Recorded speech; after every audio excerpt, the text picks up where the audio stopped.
Welcome to ILTV's Insider. I'm Nidar Gavelazi, and our main topic tonight, the security situation in Israel 1 year after Operation Guardian of the Walls. Is Israel heading towards another escalation? This week marks 1 year into the conflict with Gaza, which saw nearly 4,400 rockets fired into Israel by terrorist organizations in the Strip and saw major unrest across Israeli cities. Now, 1 year later, tensions have once again reached a boiling point as Israel is in the midst of a deadly terror wave, which has so far left 19 Israelis dead, and as clashes between Palestinians and Israeli security forces continue throughout Jerusalem and Judea and Samaria. So, with tensions running so high, is Israel better off 1 year after the conflict? And is Israel potentially headed towards another escalation? Will the terror wave quiet down soon? And how is the government handling the security of Israel's citizens? Joining me now to answer all these questions and more is member of Knesset Mossi Raz from the Meretz Party and advocate Simcha Rothman, member of the Knesset for the Religious Zionism Party. Thank you both for joining us today. So it's been 1 year since Operation Guardian of the Walls. Last year, around this same time period, tensions between Israel and the Palestinians were running high and, of course, escalated to a full-blown conflict with Gaza. And now tensions seem to be even higher. Lots of opportunities for escalation, and yet for now we're seeing relative quiet. Does this mean that Israel has been able to maintain calm in the area? Mossi Raz, let's start with you. Yes, first answer is yes. I think that in spite of what happens, the things that happened a year ago did not happen this year. First, if I take what happened in the Temple Mount, yes, there were confrontations even in those days. One of the Palestinians even was killed, but still we did not see the films that we saw last year of hundreds of Palestinians who were injured. Second, we did not have the same provocations in Sheikh Jarrah. And the outcome is that we saw that terrible days that we knew last year with confrontations in the mixed cities. And in some places, like in Rome, in Lod, we saw very terrible and violent attacks. That people even were killed.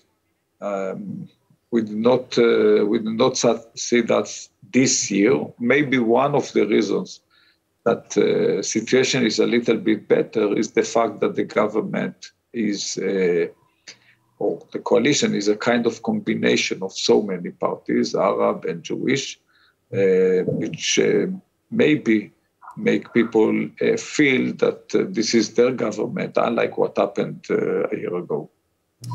Simcha Rothman, I'll ask you the same question. I mean, do you think that Israel and this current coalition, with which Mossi says, you know, because of its composition, is able to keep the calm? What are your thoughts on this? You have to say, I don't really understand what kind of keeping the calm are you talking about. I don't really understand what Mossi was talking about. We see dead civilians, we see dead soldiers. In numbers that we, I think I didn't count exactly, but I think higher than the situation that was during Shomer HaChomot. And I think that the families from Elad, the families from Lod, the families from Netanya, from Bnei Brak, and the family from Kida, I really don't understand what kind of calm atmosphere you're talking about. Just last night, the street, the Salah ad-Din street, the street of where the Ministry of Justice sits. We saw policemen were attacked in massive riots that I don't think that, and the people that were in the place said that the last time they remember this kind of riots and this magnitude of riots, it was 2001. So I don't really understand what kind of a calm atmosphere Mossi was referring to. And I think that it's exactly the opposite. The only thing that we can talk about being calm is the Gaza Strip, and that's a very, very good question. Is the reason for the quiet that we see from Gaza is because the attack last year that the Gazan Hamas from Gaza is still threatened or some of its infrastructures was ruined during the operation last year, or it's because the money, this government says they're not giving money in suitcases to Hamas, they're giving much more money and they're doing wire transfers instead of suitcases. So I think maybe the payment to Hamas is a little bit higher, so they're quieter. But in Judea and Samaria and within smaller Israel, I don't think we can talk about calm atmosphere. All right, absolutely. I mean, there is a deadly terror wave that is continuing. What does Israel need to do to put an end to this wave once and for all? Is it even possible, or are we likely to see this continue for the foreseeable future? You're asking? Who you're asking? We'll start with Mossi and we'll go to you, Simcha. Okay. So first, I have only one small comment. I would be very surprised to hear, maybe I have heard that in a way, that my colleague Simcha thinks that the situation in Lod, the place that he lives now, is worse today than a year ago. We know that this is not the truth. I will be very surprised to hear if my friend Simcha will say that the situation in Acre today is worse than a year ago. I don't think that he would say that. We saw what happened a year ago. Now, yes, Israel is part of the problem. We have a confrontation between two nations, so both of them are part of the problem. And both of them need to solve this conflict. Now, Israel is the stronger side, and this is why I expect Israel more. Not only that, I'm in the Israeli Knesset, yes, not in the Palestinian one. I pay taxes here. I was part of this army. My daughter is still part of this army. So I look at the Israeli government as the one who needs to give me answers, not the Palestinian one. Exactly like I don't expect the Palestinian to solve my economic problems or things like that. And I think we are not doing enough because we are doing, police-wise, we are doing many things. Army-wise, we are doing many things. But the problem is not kind of the problems that you can solve only with using power and violence. This is a problem that we have to solve through negotiations and agreements. And unfortunately, this government is like previous government, even maybe worse than the previous government in the last 2 decades that were not even considering to achieve an agreement. Simcha Rothman, what are your thoughts on this? That the only way to ensure the end of the terror wave is through negotiations and reaching a peace agreement? So first, the situation in Lod, thanks God, and also due to an intensive work by the police, but not only by the police, by the Shabak. I think Lod is now safer than it used to be, and it's a good thing. And you can, of course, I say in Lod the situation is better, but in Israel at large the situation is much worse. Just in Akko that Mossi mentioned, there was an attempted lynch in this last week. So we're not talking about quiet. And if you talk about numbers, in the past 2 months, there were more civil deadly casualties. We lost more people in the past 2 months than in all of the year 2021 altogether, soldiers and civilians. So I don't know, again, we're in the middle of a terror wave. Just every day we hear another attempted terror attack. It wasn't the case even in the hardest days of Shomer HaChomot. It wasn't the case.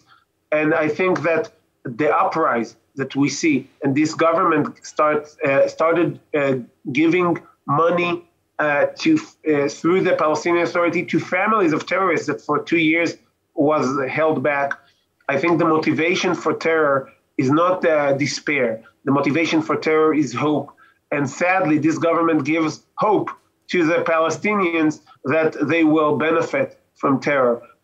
So we see more terror attacks, we see more casualties. The safety of the Israeli public in most cities in Israel today is much worse than it was during even during the 5 days of Shomer HaChomot, or the 6 days of Shomer HaChomot. I think the situation in most of the cities in Israel, citizens were less terrified than the situation today. But Simcha, just last week, the Security Cabinet was debating an operation in Gaza. There are ongoing IDF raids in Jenin. I mean, what does need to be done to end this terror wave? You're saying the government isn't doing enough, but what can they do? What else needs to be done? First, you have to stop the payment for terror. You need to stop terror being worthwhile, money-wise. And again, this government, after in 2018, there was a law passed in the Knesset to stop. There is a hearing about it in the Knesset this week on Wednesday. The law said that Israel needs to take from the Palestinian Authority any money that the Palestinian Authority pays to families of terrorists. And Israel did it for 4 times. This government stopped it, gave more money to the Palestinian Authority, sent a member from Mossi Raz party to Europe to raise even more money for the Palestinian Authority. All this money supports the next terrorist. Also, the house demolishing, that became almost a routine in former governments, that anyone who is involved in terror, anyone who does a terror attack, his house is demolished. This government not only demolishes less houses, even the houses that already been decided to demolish, what the government does is more like a renovations and demolishment. They tear down a wall or something, not really doing the job to make terrorists supporting family. That the family of the terrorists, that this is the power. A terrorist that goes, we see the terrorist fathers and terrorist mothers, they say that their son is a hero. They support it. They send the next terrorist to his way. And this government does not prevent it. Mossi Raz, how would you respond to those accusations? I think that my colleague and friend Simcha took his weakest point and made it like this is his accusation. Now let's watch the truth. 4 years ago, there was legislation here in the Knesset I opposed. The legislation was to cut the money that Israel has to give, according to the agreements, to the Oslo Accords, to the Palestinians, actually the Palestinians' money, the tax money, to cut out of this the payments that they pay to the prisoners. Now, I remember very well, my colleague Simcha Rothman was not yet a member of the Knesset, but I was. I voted against. I remember very well that we said, okay, I'm not happy about what they do with this money. And I'm not talking about even the right of this is their money. How can it help security-wise? And then the people who initiated this bill that made a lot of damage to Israel, people like Dichter and others, they said, you'll see, they are going to stop the money that they give to the prisoners. And what happened? What happened was the opposite. They did not stop this money. They cut it in a little bit, but they did not cut it to zero, and they cut it in a little bit. But what they have done is that they cut the budget to the Palestinian forces who cooperate with Israel. So then we got less and less security, and this is why the government gave them the loan. But actually, we saw that what they said did not happen. They did not stop the money transfer, and we got more problematic security situation. More problematic, even if Mr. Rothman, member of Mr. Rothman, is right. This is what we face now because the government cut the payments to the Palestinians until a few days ago. Yes, it just... So actually this legislation is a kind of a proof that not every violent move that you do against the other side help you to protect yourself. Sometimes the opposite happens. The same with the demolitions. We know house demolitions for more than 50 years, again and again and again. And of course, it never helped, and it will not help because we need a solution to the problem, not to deal with one person who was violent. And we see again and again that this did not prevent people to come here to kill people. And even now I listen to my friends in the right wing, so they will... Sorry? I say it may serve as a deterrence to some, maybe some who are considering terror. I want to move on for a second to another point, which is that Israel decided this week to reopen its border crossing with Gaza. So my question is, why would it choose to do so at such a fragile moment like this? It was a controversial decision. Was it the right decision? Simcha, let's start with you. I think that what we heard and what we see, I have to applaud to member of Knesset Mossi Raz. His party basically run the coalition and runs the coalition's head in all the issues concerning the Palestinians.